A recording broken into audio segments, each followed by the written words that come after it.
क्या है, first 5 multiples of a number. First 5 multiples of a number मतलब क्या होता है, अगर हम लॉजिकली सोचेंगे तो ये अगर मेरा 1 है, 2 है, 3 है, तो फर्स्ट 5 मल्टीपल्स कोई भी नंबर का, जैसे अगर मैं नंबर ले लेता हूँ 10, तो उसका मल्टीपल्स क्या होगा, 10 इंटू 1 10, 10 इंटू 2 20, ये सब मल्टीपल्स है, 10 20 30 40 50, ये सब मल्टीपल्स है, ठीक है। तो ये जो नंबर 10 है, ये यूजर इनपुट लेना था, ठीक है। और पहला 5 मल्टीपल मतलब सोचो ना, कोई भी नंबर है, वो नंबर को हमको पहले 1 के साथ इंटू करना है, फिर उसी नंबर को 2 के साथ करना है, फिर उसी नंबर को 3 के साथ, 4 के साथ और 5 के साथ। तो ये क्या है, ये तो लूप जैसा काम कर रहा है ना, 1 2 3 4 5, ये तो लूप जैसा ही काम कर रहा है कि नहीं? ठीक है। 3 बार को लिख दिया, 10 बार को लिख दिया, 3 बार को लिख दिया, 3 टाइम्स 1 2 3 4 5, ठीक है। तो अगर सोचो कि मेरा स्टार्टिंग आई का वैल्यू 1 होता, तो मेरा last value i less than equals to 5 होना चाहिए था, क्योंकि 5 तक जा रहा है।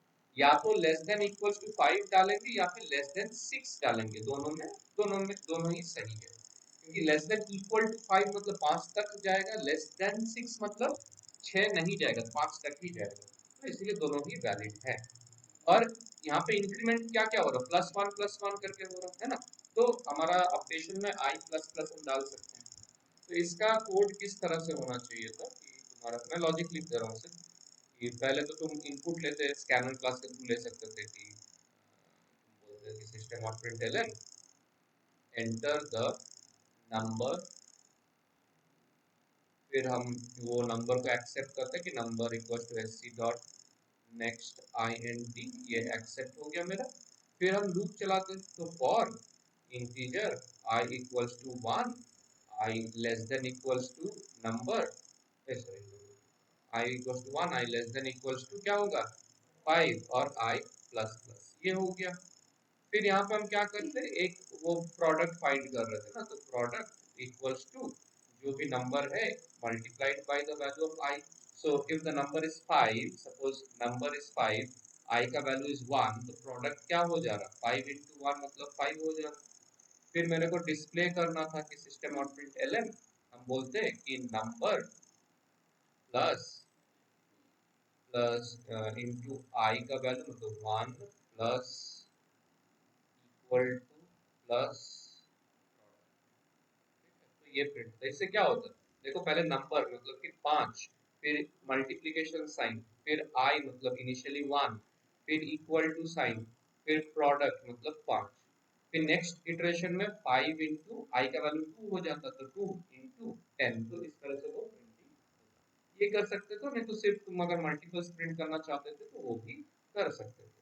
बात समझ में आया? अच्छा, यहाँ पे एक इम्पोर्टेंट चीज, अगर तुम लोग ये लूप के अंदर ऐसे मैसेज डिस्प्ले करते हो कि मल्टीपल्स आर, अगर ये करते हो तो ये ना गलत होगा, गलत इन अ सेंस, टेक्निकली मतलब सिंटैक्टिकली एरर नहीं होगा, ठीक है। हाउएवर ये लॉजिकली गलत हो जाएगा तुम्हारा, बिकॉज अगर देखो ये लूप के अंदर जो भी है ना, ये ब्लॉक के अंदर ये 5 टाइम्स इटरेट होगा, तो ये स्टेटमेंट भी 5 बार डिस्प्ले होगा, मतलब यहाँ पे एक बार डिस्प्ले होगा, फिर ये लाइन, फिर से एक बार डिस्प्ले होगा मल्टीपल्स आर, फिर ये लाइन, फिर से डिस्प्ले होगा, फिर तो तुमको वो नहीं चाहिए ना, तुमको हेडिंग चाहिए कि मल्टीपल्स आर करके एक ही बार। तो कहाँ पे रखेंगे इसको, कहाँ पे रखेंगे, सोचो, फॉर के बाहर यहाँ पे, ताकि सिर्फ एक बार डिस्प्ले हो इनिशियली कि मल्टीपल्स आर, और उसके बाद मेरे को सिर्फ ये लाइंस चाहिए, मल्टीपल्स चाहिए। बात समझ में आया कि नहीं आया? ठीक है, तो इसीलिए कोई भी हेडिंग जैसा स्टेटमेंट हो उसको फॉर के अंदर नहीं रखेंगे, उसको फॉर के बाहर रखेंगे, नहीं तो फॉर के अंदर रखने से ना वो मल्टीपल टाइम्स प्रिंट होते रहेगा, जितना बार लूप इटरेट होगा उतना बार वो प्रिंटिंग स्टेटमेंट भी एग्जीक्यूट होते रहेगा। याद रहेगा? ठीक है, কাটার ভুল ছিল আমি মার্ক করেছি, মানে সার্কেল করেছি তাহলে। तो यही जिनिस, इसमें कुछ डाउट है, दिक्कत है किसी को? डिजिटल इंडिया कुछ दिक्कत इसमें अभी जो समझाया? No sir. नहीं, ठीक है, चलो नेक्स्ट में जाते हैं। क्या बोल रहा है कि write a program to display first 5 natural numbers in reverse order. Reverse order में जाना था, ठीक है। तो रिवर्स ऑर्डर में जाने के लिए क्या करना था इनिशियली, हम क्या किया अभी तक, अगर मैं बोलता सिर्फ फर्स्ट 5 नेचुरल नंबर्स डिस्प्ले करने स्टार्टिंग फ्रॉम 1, तो क्या करते, आई का वैल्यू 1 रखते, आई का लिमिट दे देते फर्स्ट 5, मतलब आई लेस देन इक्वल टू 5, और प्लस वन इंक्रीमेंट हो रहा था तो आई प्लस प्लस, ये मेरा लॉजिक होता है। बट यहाँ पे मैंने इससे क्या होता 1 2 3 4 5 ऐसा डिस्प्ले। बट अभी मेरा क्वेश्चन है कि मेरे को 5 4 3 2 1 डिस्प्ले करना, मतलब आई का स्टार्टिंग वैल्यू 5 होना चाहिए, आई का एंडिंग वैल्यू क्या होना चाहिए कि i greater than equals to 1, not less than equals to 1, i greater than equals to 1, ठीक है। उसके बाद अभी क्या है, वो डिक्रीमेंट हो रहा ना, -1 हो रहा, फिर से यहाँ पे -1 हो रहा, फिर से -1 हो रहा है, तो अपडेशन में हम क्या देते हैं, आई माइनस। बात समझ में आया, ठीक है। तो इसको हमको ऐसे लिखना था कि for integer I equals to 5, I greater than equals to 1, I minus minus, और इसके बाद system out print ln the value of I, ठीक है। तो इस तरह से बात क्लियर है, समझ में आया, ठीक है। इससे क्या होता, अगर नहीं समझ में आया तो बोलो, फिर मैं बताता हूँ। किसी को नहीं समझ में आया है तो बोलोगे, বুঝতে পেরেছিস তুই? किसी को एक বুঝতে পেরেছিস বলতে, তো যদি কোনো কোডে ডাউট থাকে আগে শুনে নে সেই কোডটা, তারপরে করতে পারিস। किसी को डाउट है पक्का? আচ্ছা পরের পরে সেমিকোলন হয় না রে, পরের পরে सेमीकोलन হয় না, যখনই होमवर्क देखो, जब भी होमवर्क दिया रहेगा ना, वो तुम लोग कॉपी में तो करोगे कि कॉपी में करने के बाद तुम सेम चीज को ना प्रैक्टिकल में करके देख लेना कि सही हो रहा है कि नहीं। तुम जो लिखे हो एग्जैक्टली वही चीज कॉपी करना, लिखना, ऐसा नहीं कि पहले कर लो फिर लिखो, पहले लिखो, तब तुमको समझ में आएगा कि जब तुम एक्चुअली वो प्रैक्टिकल में कर रहे हो तो तुम्हारा जो लिखे हो वो कितना सही लिखो और कितना गलत लिखो। क्योंकि क्या होता है ना, जब हम प्रैक्टिकल करते हैं तब हमको तो रेड रेड दिख जाता है, हमको समझ में आ जाता है अच्छा यहाँ पे गलती है, फिर उसको ठीक कर लेते हैं। लेकिन एग्जाम में थ्योरी के टाइम तुम तो वो नहीं कर पाओगे ना, तो तुमको कोई रेड मार्किंग नहीं आएगा, वो डायरेक्ट फाइनल डे में लाल करके सर्कल किया होगा, तब तो ठीक करने का ऑप्शन नहीं है। इसीलिए घर पे हमेशा पहले लिखो, उसके बाद वो प्रैक्टिकल, तब तुमको एग्जैक्टली समझ में आ जाएगी कि तुमको तुम्हारा गलती कहाँ पे है और किस पॉइंट में तुमको सुधारना है, ठीक है। ये हो गया। इसके बाद लास्ट वाला था कि स्टार्टिंग एंडिंग रेंज है, display all the even numbers in that range. तो you could have displayed a message कि भाई system off println enter the starting range, ये डिस्प्ले कर सकते। तो यूजर एक इनपुट देता कि input start equals to SC dot next INT, फिर तुम डिस्प्ले करते कि एंटर द एंडिंग रेंज, तो तुम उसको एक्सेप्ट करते end equals to S C dot next INT, ठीक है। अब ये क्या मिल गया, स्टार्टिंग और एंडिंग, स्टार्ट मिला और एंड मिला, मतलब ये starting suppose is 10, ending suppose is 20। अब यहाँ से लेके यहाँ तक जितना इवन नंबर्स है वो तुमको देना है, मतलब लॉजिकली क्या है कि this becomes the starting value of I, this becomes the ending value of I, और इसके बीच में हर एक नंबर को मेरे को चेक करना है, तो 10 के बाद 11 को चेक करूंगा, 12 को, 13 को, इस तरह से 20 तक चेक करूंगा। तो मेरा लूप क्या हो जाएगा कि integer i equals to i का स्टार्टिंग वैल्यू क्या है, start, because it is the starting value, ठीक है। फिर i less than equals to क्या हो जाएगा, end, because that's the ending value, that's the limit, upper limit जो बोलते हैं। फिर i प्लस प्लस, क्योंकि स्टार्ट के बाद हर एक इंक्रीमेंटेशन में मुझे उसको देखना है। फिर इसके अंदर क्या करना था, जो इवन नंबर्स है, तो मैं बोलता कि if i mod 2 is 0, I would display the value of i, कोई एल्स का जरूरत नहीं है। समझ में आया? परीक्षिश बोलो, कुछ दिक्कत है तो बोलो। हाँ, कीपर कोड कर्ली ब्रैकेट, क्या लगता है इसके बाद कर्ली ब्रैकेट ओपन होता है कि नहीं होता है, कौन बोलता है? कोई भी लॉजिकल या इटरेटिव स्टेटमेंट रहेगा, जैसे इफ हो गया या फिर फॉर लूप जो सीख रहे हैं, तो फॉर भीतर একটা कंडीशन लिखी আমরা, और इसके बाद अगर सिर्फ एक स्टेटमेंट, ओनली वन स्टेटमेंट हो, जैसे इन दिस केस देखो इफ के बाद सिर्फ एक ही स्टेटमेंट है जो एग्जीक्यूट करना है, तो इसमें मुझे कर्ली ब्रैकेट्स तुम दो या ना दो फर्क नहीं पड़ेगा, दैट्स ऑप्शन। लेकिन अगर मोर देन वन स्टेटमेंट्स तुमको इंक्लूड करना है within this if, then you have to give a curly brackets. अगर एक स्टेटमेंट है तो जरूरत नहीं है, मतलब तुम दो या ना तो फर्क नहीं पड़ेगा, मैं यहाँ पे दे भी सकता हूँ नहीं भी दे सकता, कोई इशू नहीं है, सेम है। लेकिन अगर मोर देन वन स्टेटमेंट तुमको इसके अंदर इंक्लूड करना है, इन दैट सिनेरियो तुमको कर्ली ब्रैकेट देना पड़ेगा, ठीक है। अच्छा, अगर more than one statements curly brackets के थ्रू इंक्लूडेड है तो उनको क्या टाइप ऑफ स्टेटमेंट्स बोलते हैं? Compound statement. Good, compound statement बोलते हैं। ये जो ये सब स्टेटमेंट्स हो गया, they are known as compound statements, ठीक है। तो कंपाउंड स्टेटमेंट्स क्या है? More than one statements enclosed within a curly brackets to form a block, those are compound statements, ठीक है। समझ में आया? तो ये ज्यादा डेटा হয়নি, এটা করে নিবি, কিছু ডাউট থাকলে জিজ্ঞেস করবি, किसी को डाउट रहने से पूछोगे नहीं तो फिर कर लोगे। লাস্ট वाला जिनका बाकी है ये करोगे। अच्छा, কে একটা কার খাতায় করেছিলি না যে ডাইরেক্টলি তুই +2 করেছিলি, কে ওটা? তুই +2 তুই করছিস কিভাবে? তো যদি স্টার্টিংটা ধর যদি 10 হয় তাহলে +2 করে তুই इवन पाচ্ছিস। बट अगर मेरा स्टार्टिंग 11 होता है तब +2 करने से तो मुझे सिर्फ ऑड नंबर्स मिलेगा ना, तो तुमको नहीं पता है। तो একটা সিনারিও নিয়ে তুই ভেবে নিয়ে করে দিয়েছিলি। कभी भी जब तुम टेस्ट केस को चेक करोगे ना, सिर्फ एक सिनेरियो लेके चेक नहीं करोगे। जैसे उसका लॉजिक था कि आई स्टार्ट है, आई प्लस इक्वल्स टू 2 है और सिंपली प्रिंटिंग आई कर रहा है, वो कोई चेकिंग नहीं कर रहा था। क्यों? क्योंकि वो आई का वैल्यू अगर 10 से शुरू करता है तो +2 करके उसको 12 मिलेगा, फिर +2 करके उसको 14, मतलब कि सिर्फ इवन नंबर्स ही मिल रहा है। बट उसका काउंटर तो ये भी हो सकता है ना कि आई का वैल्यू अगर 11 हो गया तो +2 करने से तो 13, फिर +2 15, तो हमें शॉर्ट नंबर मिल रहा है, वो चेकिंग नहीं किया।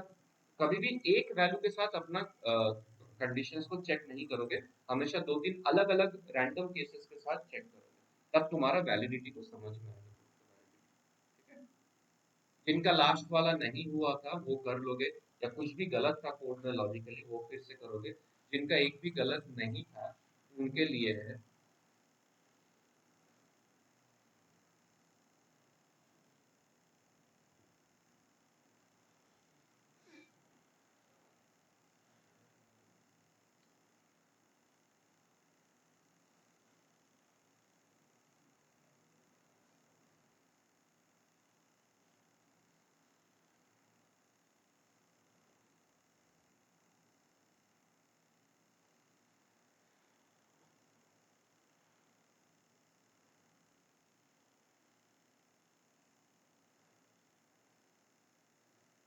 बॉल।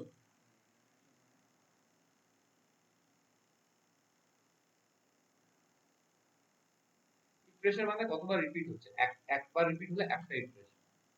ফর মানে ফরের সাথে আমরা ইটারেশন কথাটা ব্যবহার করি, রেপিটেশন, ইটারেশন মানে রেপিটেশন। ফর লুপে যেমন যদি ধর 5 বার তোর ফর লুপে চলছে তাহলে 5 ইটারেশনস হচ্ছে, 5 রেপিটেশন, ठीक है। ये करोगे जिनका पुराना सब खत्म हो चुका है। अगर पुराने में कुछ भी नहीं हुआ है तो पहले उसको कंप्लीट करोगे। देखोगे कैसे करना होता है, ठीक है। कैसे करेंगे इसको देखोगे, right 5 numbers using a loop वगैरह। तो हमको करना ये था कि मैं एक ले लेता कि integer some is 0, product is 1, ये ले लेता। फिर मैं एक लूप चलाता। कितना बार हमको इनपुट लेना है, हाउ मेनी टाइम्स, कितना बार इनपुट लेना है, 5 टाइम्स। तो लूप कितना बार इटरेट करेगा, 5 टाइम्स। आई 1 से लेके l less than equal to 5 कर देते, 5 बार इटरेशन हो जाता है शून्य। इसके बाद क्या था कि मुझे बोलना था सिस्टम ऑफ प्रिंट एलएन, मैं बोलता एंटर नंबर। क्या हो गया, एंटर नंबर।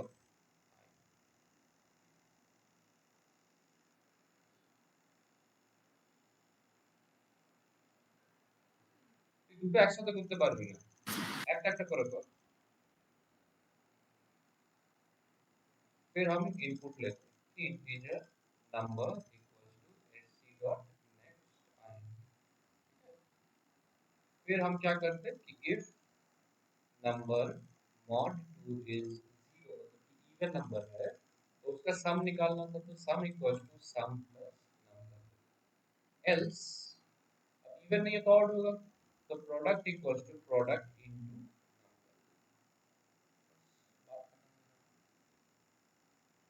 समझे बात को क्या हो रहा है? लॉजिक समझ में आया? देखो करके दिखाते हैं।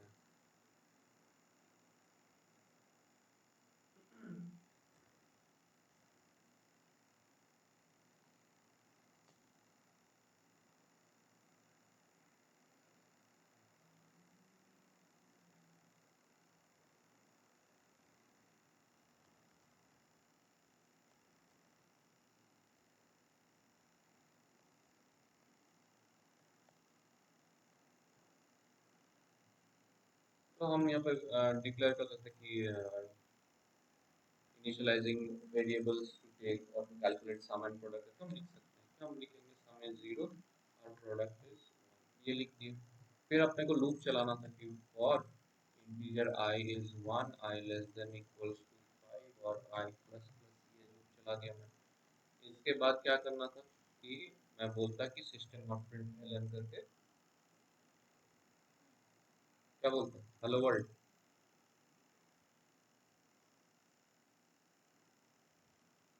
सिस्टम डॉट प्रिंटलन मैं बोलता enter number, enter number plus i. कोई बोल पाओगे कि मैंने ऐसा क्यों किया, ये enter number i plus colon ऐसे क्यों किया?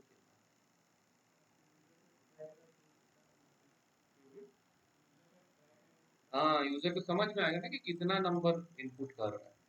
अगर मैं सिर्फ लिखता इंटीजर एंटर नंबर सिर्फ इतना रहता तो यूजर को समझ ही में नहीं आता कि कितना नंबर इनपुट हो चुका है। यहाँ तो 5 नंबर्स का बात किया जा रहा है, व्हाट अबाउट 50 नंबर इनपुट करना हो, तो समझ में थोड़ी आता कि कितना हुआ है और कितना बाकी है। इससे क्या मेरे को एक ट्रैक रहेगा कि एंटर नंबर 1 को, एंटर नंबर 2 को, एंटर नंबर 3 को, इस तरह से मेरे पास ट्रैक रहेगा। बात समझ में आया? तुम ऐसे नहीं भी लिखो कोई इशू, तुम एंटर नंबर करके भी लिख सकते हो, कोई इशू नहीं।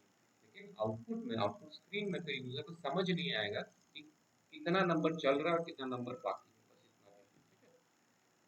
इसके बाद हम इसको लेंगे integer num equals to sc dot next int, और फिर उसको चेक करेंगे कि इफ नाम मॉड मॉड 2 इज 0, तो फिर ये इवन नंबर है और sum plus equal to number, else, else मतलब कि वो ऑड हो जा रहा है, ऑड में क्या करेंगे product, product into equals to number,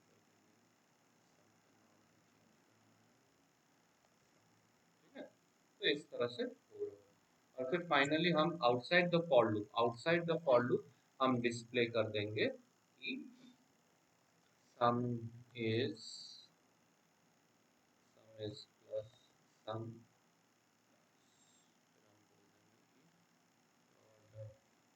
is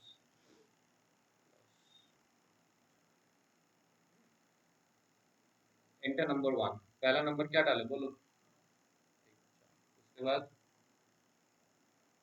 बोलो 10, ठीक है 80, उसके बाद 9, फिर 11, फिर 25, तो सम इज 84, 84 क्यों, क्योंकि जो भी इवन नंबर्स है ये दोनों उसका सम है, और फिर बाकी इन तीनों का प्रोडक्ट निकाल रहा है 247, समझ में आया? हाउएवर, हाउएवर यहाँ पे अगर मान लो कि मैं डालता हूँ कि नंबर इज 11, 13, 17, 19 और 1, तो सम में जीरो दिखा दे रहा है और यहाँ पे ये दिखा दे रहा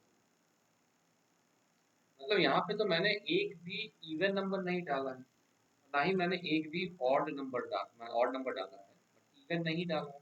तो टेक्निकली मेरा मैसेज क्या आना चाहिए कि no even numbers input and product is, ऐसे होना चाहिए, है कि नहीं?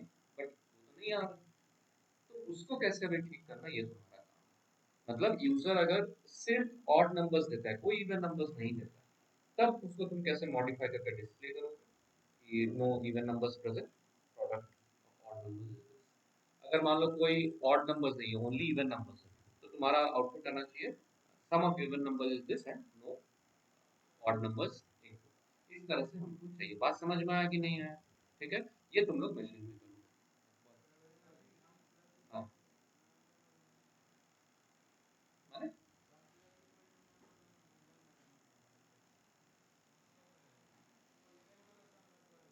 তাই তো করছি। এটা তো if এর ভেতরে আছে দেখ। যখন আমার নাম্বারটা ইভেন তখনই আমি সাম বের করছি।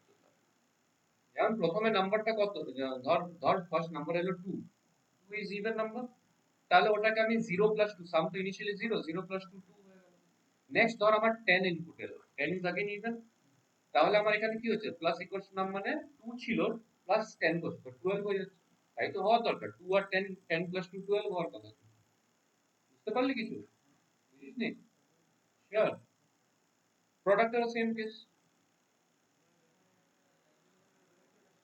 स्टोर हो जाচ্ছে।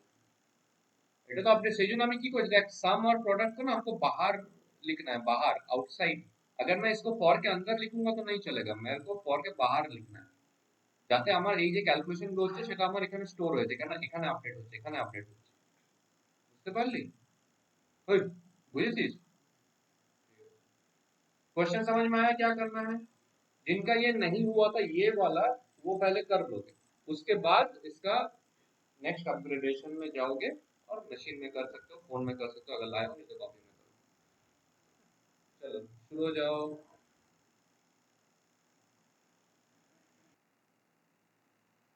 देखोगे ना, मेरा क्वेश्चन था कि इसी में अगर मेरा एक भी इवन नंबर नहीं आता है या फिर एक भी ऑड नंबर नहीं इनपुट होता है तो अकॉर्डिंगली मेरे को इसका आउटपुट चेंज करना था। ठीक है, इससे पहले जो काउंटर एक्यूमुलेटर का डिफरेंस हम लोग देखे थे, ये सब क्या है, यहाँ पे ये पूरा यहाँ से लेके यहाँ तक, यहाँ पे हमको बताओ कौन सा काउंटर तुमको दिख रहा है, which is the counter part.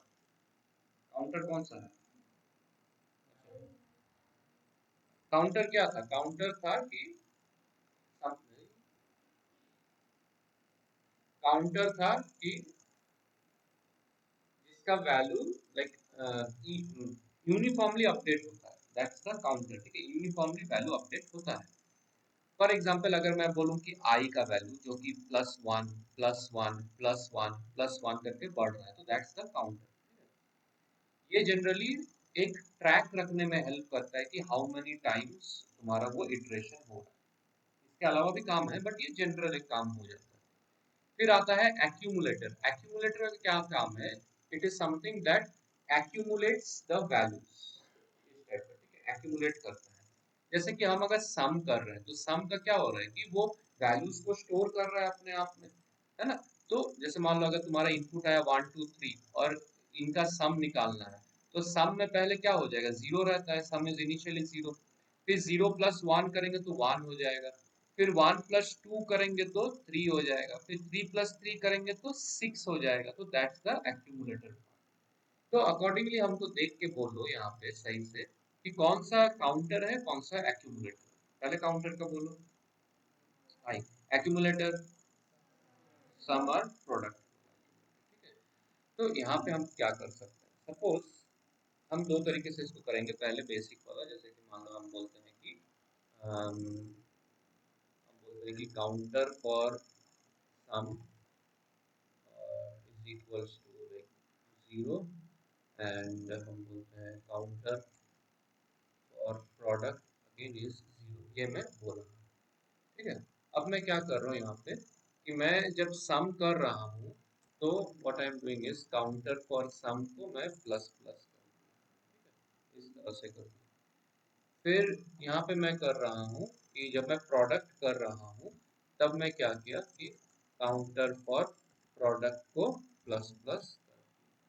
बात समझ में आया क्या हो रहा है कि इनिशियली मैं counter for sum is 0, counter for product is 0। अब जैसे ही कोई इवन नंबर आता है तो मैं सम कर रहा हूँ, साथ ही साथ में उस काउंटर को भी अपग्रेड कर रहा हूँ, अपडेट कर रहा हूँ +1 +1 करके। फिर finally outside the for loop मैं क्या कर सकता हूँ कि मैं बोल सकता हूँ कि if counter of some is 0, मैं ये चेक कर रहा हूँ, देन इन दैट केस मैं डिस्प्ले कर दूंगा कि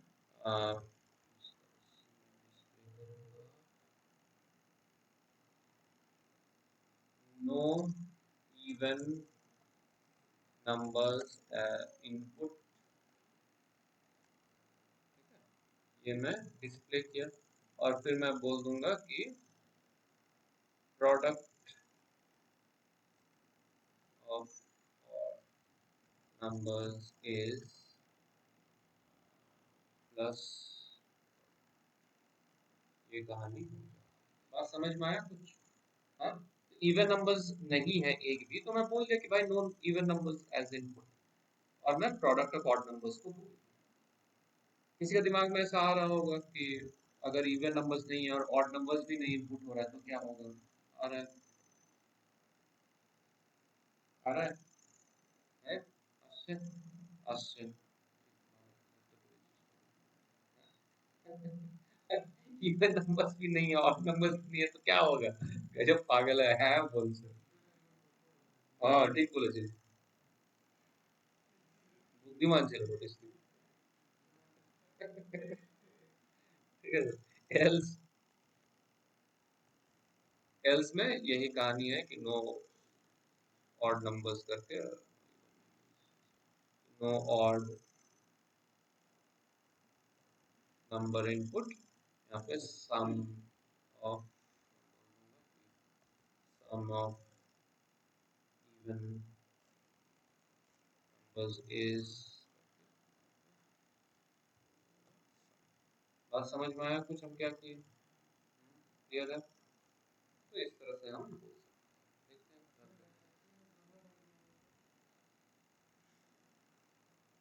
तो सपोज हम बोलते हैं कि 1 3 5 7 9, तो यहाँ पे क्या है? No even number input, product of odd numbers is. तो यही चाहिए था आइडियली, है कि नहीं? बात समझ में आया कि नहीं आया? কি ইনপুট করবে? কিছু তো একটা ইনপুট করবে, কি করবে?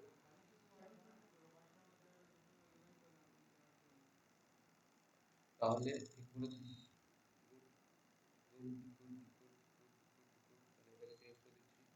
আমি এটাকে ভালো বলেছিস, ঠিক বলেছিস। এটাকে else if, else if আমি বলছি counter product is zero, in that case এটা, আর না হলে এলসে তখন আমি দুটোই প্রিন্ট করে দেবো। বুঝতে পেরেছিস? এখানে বলবো যে sum is sum odd number is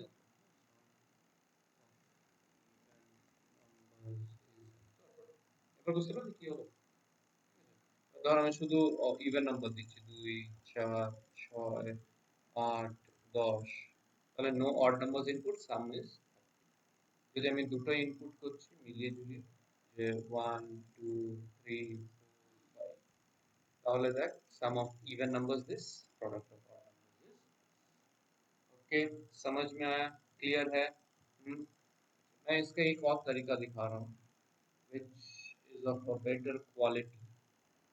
इसका क्वालिटी बेटर है, नेक्स्ट जो भी दिखाऊंगा उस कोड का, तो तुम लोग को सेकंड वाला अप्रोच ही दिमाग में रख के करना है, ठीक है? हालांकि ये भी सही है, गलत नहीं है, बट क्वालिटी वाइज अभी जो सेकंड वाला दिखाएंगे दैट इज मच बेटर। तो क्या कर सकते हैं इसमें हम लोग क्या करेंगे, सबसे पहले तो ये काउंटर को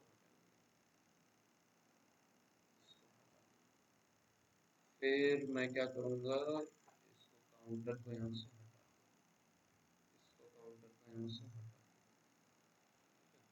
ये काम।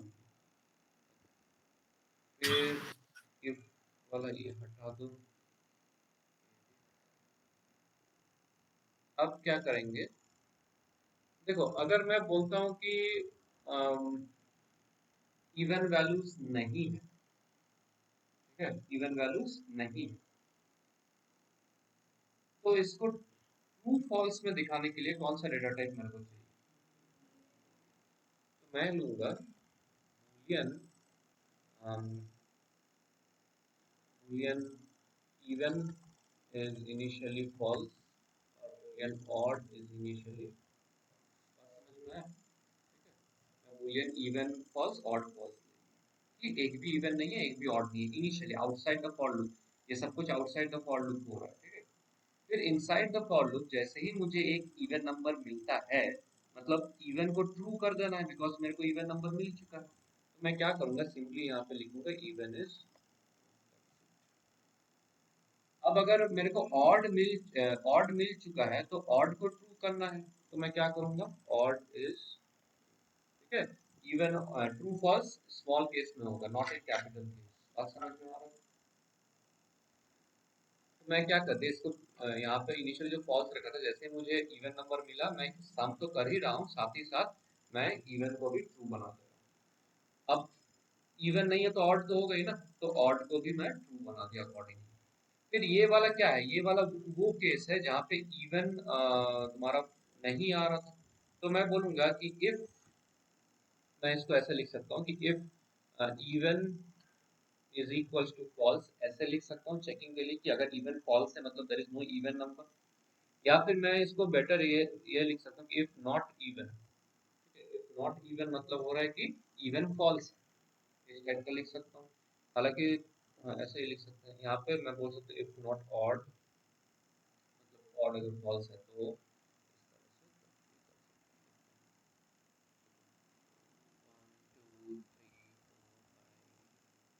तो सम ऑफ इवन तो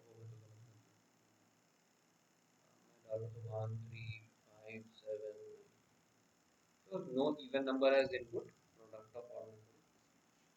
क्यों ऐसा हो रहा है, क्यों, why is this happening, because initially क्या है, इवन फॉल्स ऑड फॉल्स, मेरा जब इनपुट आया 1, तो 1 क्या में चल जा रहा है, इवन के ऑड, ऑड में जैसे ही गया मतलब एल्स पार्ट में जा रहा है, एल्स में जाके ऑड को ट्रू कर दिया, बट इवन स्टिल अनअफेक्टेड ना, even still false. Next input में भी इवन में नहीं जा रहा, उसके बाद भी नहीं, उसके बाद भी नहीं, उसके बाद भी नहीं, तो even still false, whereas odd को ये ट्रू बना चुका है।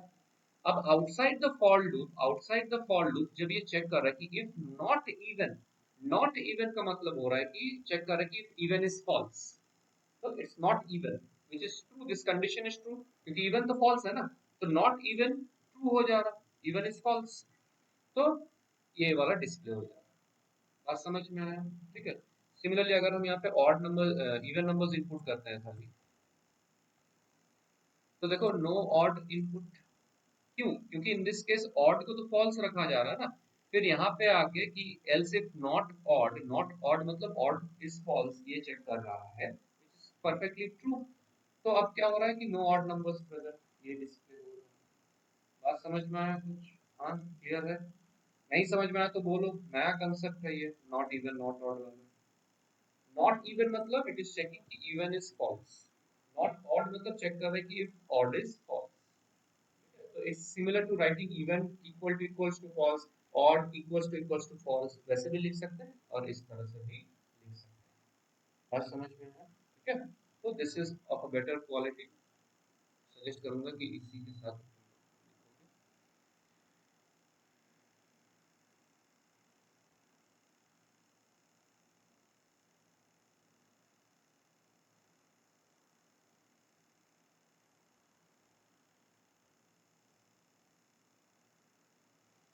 लिख लोगे ये वाला, पहला वाला तो इजी था काउंटर के साथ, ये वाला लिख लोगे। ডিজিটাল ইন্ডিয়া কিছু অসুবিধা কারোর, তোরা দুজন বুঝতে পেরেছিস, समझ में आ Yes, रही sir. है?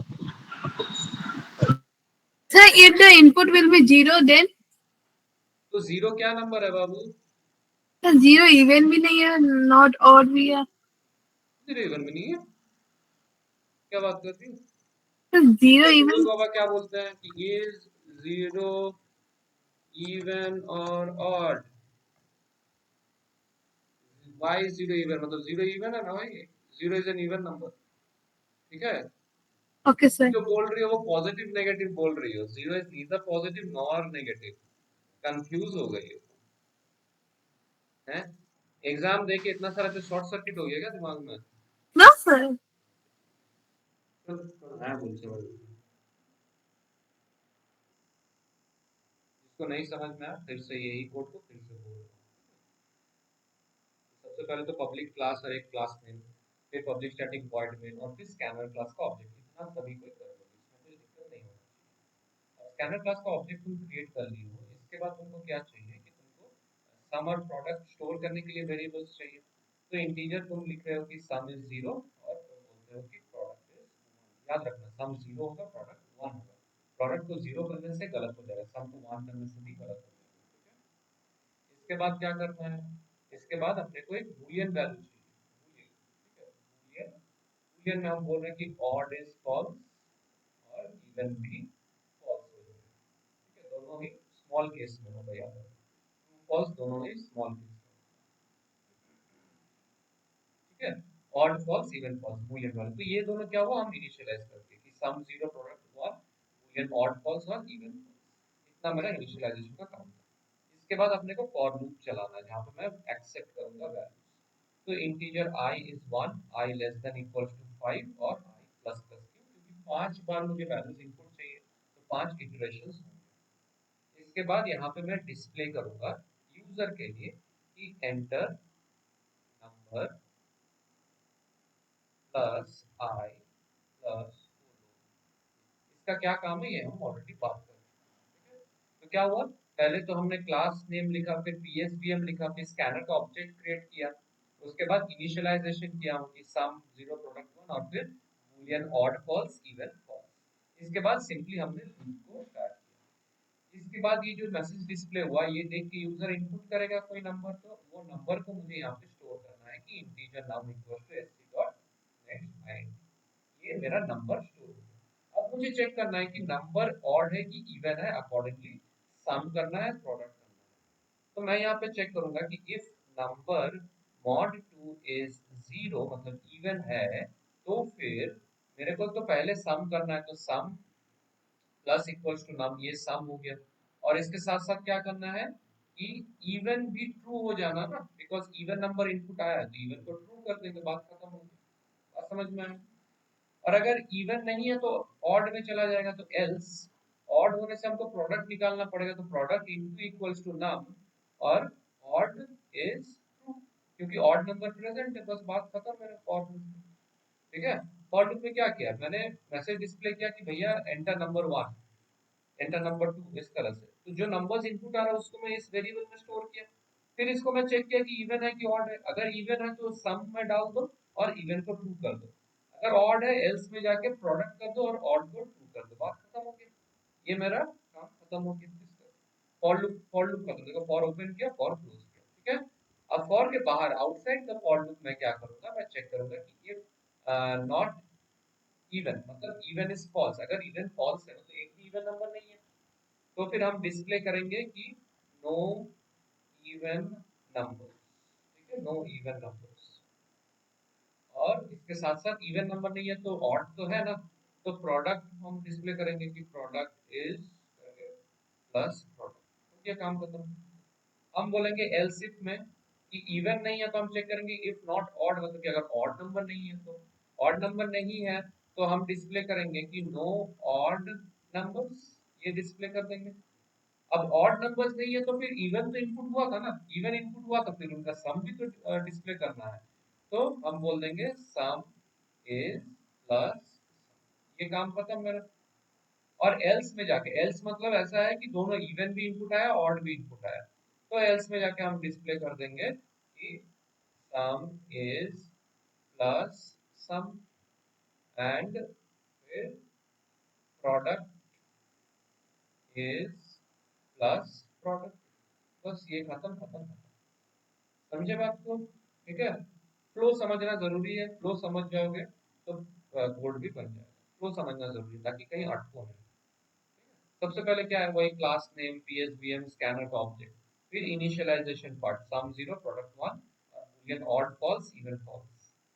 फिर यहाँ पे हम लूप चला दिया, लूप के अंदर हम डिस्प्ले किए कि एंटर द नंबर, फिर वो नंबर को स्टोर किए, और स्टोर करने के बाद उसको चेक कर रहा हूँ कि इवन है कि ऑड है। इवन है तो सम में डाल दो, इवन को ट्रू कर दो, ऑड है तो प्रोडक्ट में डाल दो, ऑड को ट्रू कर दो, बस मेरा खत्म यहाँ पर। फिर इसके बाद मैं outside the for loop check करूँ कि अगर एक भी इवन नंबर नहीं है तो इफ नॉट इवन मतलब इवन इज फॉल्स।